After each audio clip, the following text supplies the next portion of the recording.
స్థానిక ఎన్నికలు జరిగినాయి ఇది ఏపీలో కొన్ని ప్లేస్లలో అయితే దాంట్లో వచ్చేసి ఎక్కువగా వైఎస్ఆర్సీపీ పార్టీకి సంబంధించిన సీట్లే ఎక్కువ రావడం జరిగింది.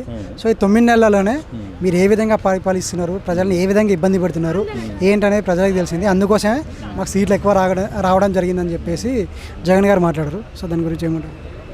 వాపును చూసి బలిపనుకుంటున్నారు. వాస్తవంగా 9 నెలల్లో వ్యతిరేకం రావడం కాదు, పెద్దగా పట్టించుకోలేదు. వాళ్ళని పట్టించుకోక వైఎస్ఆర్సీపీ 40 సీట్లు ఏమైనా గెలిచినట్టుంది. మరి ఇది కూడా బాగానే గెలిచినట్టుంది. మన జనసేన కూడా వాళ్ళు పట్టించుకోలేదు కాబట్టి వాళ్ళు గెలవడానికి అవకాశం ఉంది.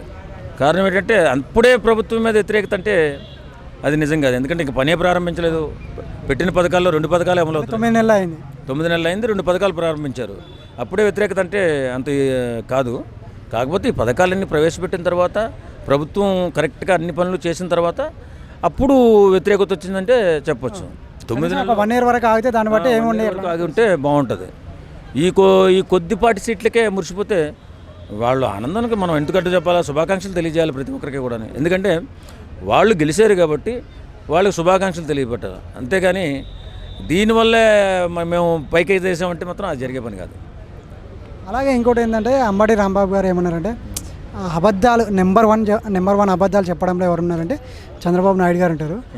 అలాగే నిజం చెప్పడంలో లాస్ట్ పేజ్ ఎవరు ఉన్నదంటే మళ్ళీ చంద్రబాబు నాయుడు గారే ఉంటారని చెప్పేసి మాట్లాడారు అంబటి రాంబాబు గారు. దాని మీద మీరు అబద్ధం చెప్పడంలోనూ నెంబర్ 1, నిజం చెప్పడంలో నెంబర్ 1 లాస్ట్ అంట.